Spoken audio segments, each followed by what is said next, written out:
Hey, what's up, everyone? This is part 4 in our series, The Church. We're talking all about what it means to be a part of God's people.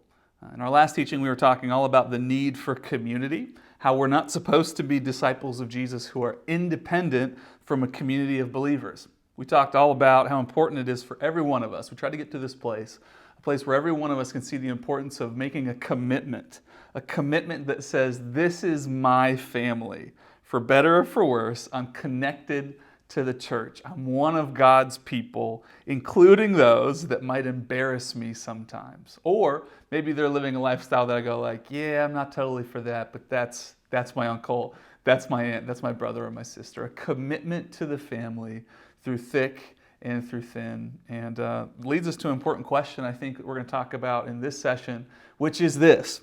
So if I'm a part of this family and I'm owning them, how do we stay unified even in times when we might have stark disagreements? Have you ever had a disagreement with somebody in the church? I would imagine so. The odds are every one of us has had some kind of moment where we were talking with somebody, or maybe it's a moment of theology, or it's a piece of practice, something that we see very differently, and maybe it was even just a slight, okay, we see things differently, or it could have escalated into full-out argument or a fight over something. Maybe it's big or small. But sometimes it can happen, right? Sometimes these conversations that we'll have, if we come to a place of disagreement, it can create big rifts in communities. And we know in the 21st century, there are all kinds of different traditions and streams and even denominations in Protestantism of different churches. There's all kinds of different breakouts that are fruitful and helpful in some ways, but sometimes divisions and separations can simply come out of a place of disunity. And so that's our question in part 4, is how do we stay unified, and how do each one of us as individuals commit to unity in whatever way we can? Because the truth is, in churches, just like in a broader culture, we are all craving a space that is comfortable and a space that is like me, right? We often reject communities with diverse opinions and viewpoints. We push away people who hold a perspective that's different from mine. And we often go searching for an environment that makes me feel more comfortable. This is pervasive in our culture. This occurs across political spectrums. It occurs across worship styles. It occurs across different theological frameworks. And still today, racial lines in many churches throughout the U.S. Lifeway research actually found that still 86% of congregations in the United States remain racially homogeneous. That's a slight improvement, you need to note, from the 97% in an earlier study. But while that trajectory is encouraging, the more troubling finding from the survey was this, that most Christians still prefer a racially segregated church. We could dive really deep on this topic alone, but we know already that this is a troubling reality for many churches when we look back to the origins of the church and of Jesus' disciples who started the whole thing. When we look back to the roots of this thing and see the many divisions and sometimes the ones that we want, it's a troubling reality. Mark chapter 3, verse 16 says, "These are the 12 he, Jesus, chose. Simon, who he named Peter, James and John, the sons of Zebedee, who Jesus nicknamed sons of thunder because they were hotheads, Andrew, Philip, Bartholomew, Matthew the tax collector, Thomas, James, son of Alphaeus, Thaddeus, Simon the Zealot, and Judas Iscariot, who later betrayed him." To many of us, this is just a bunch of names. Okay, great, this is the 12 guys that follow Jesus around, the 12 that Jesus chose, but it also shows us something really important, really special on this topic for us about this group of young men.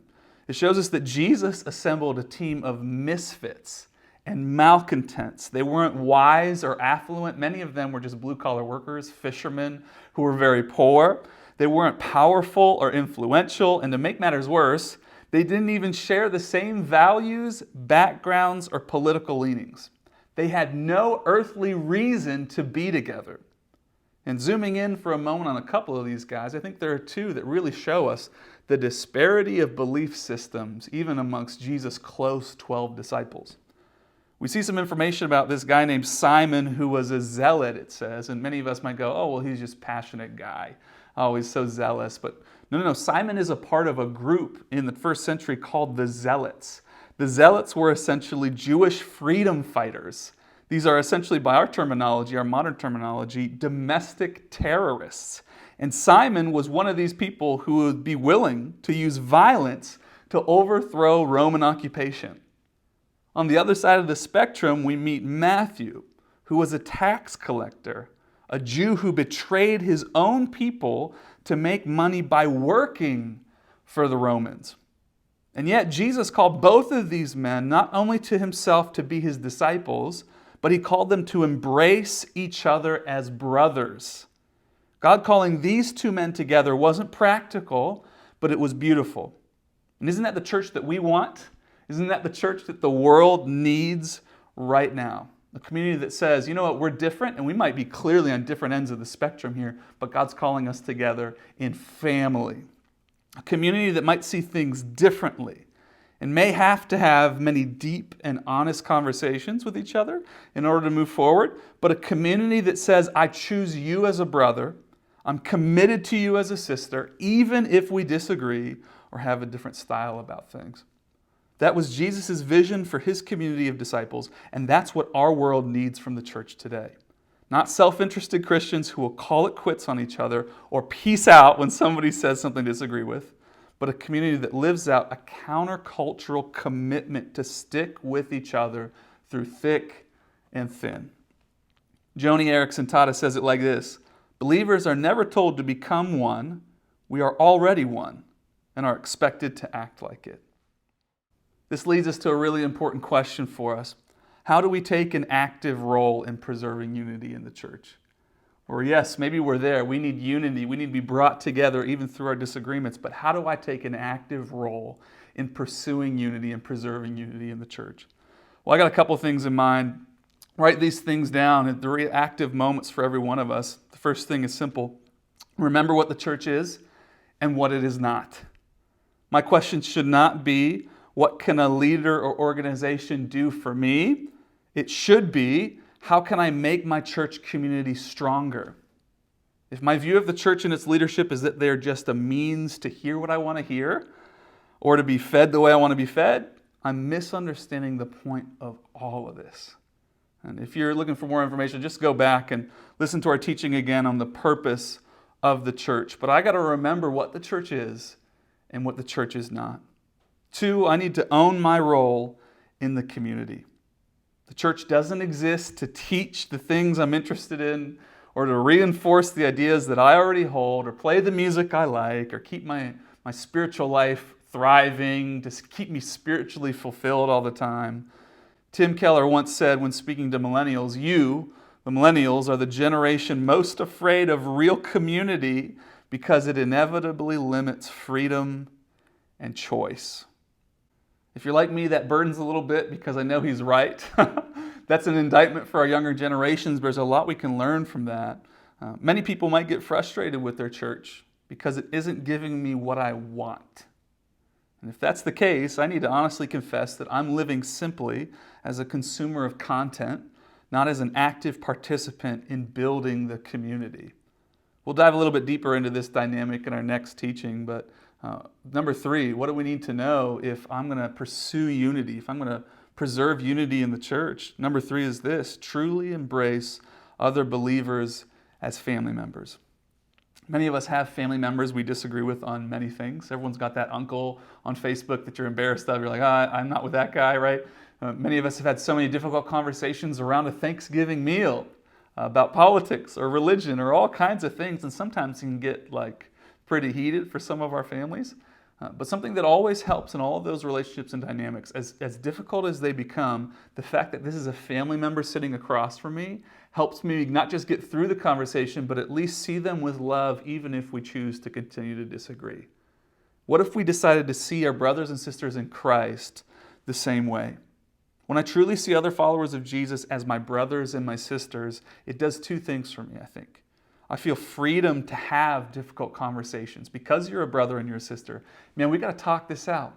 We have to talk it out so we can have a good relationship together. I don't want any tension between us.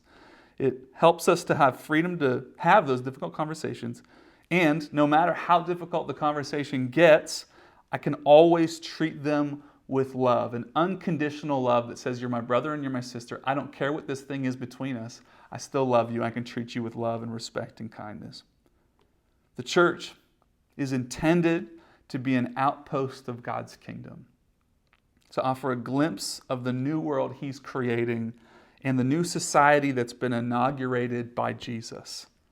Simply put, the church is supposed to preview the new world ahead that God's creating, not to preserve the one which is passing away right before our eyes.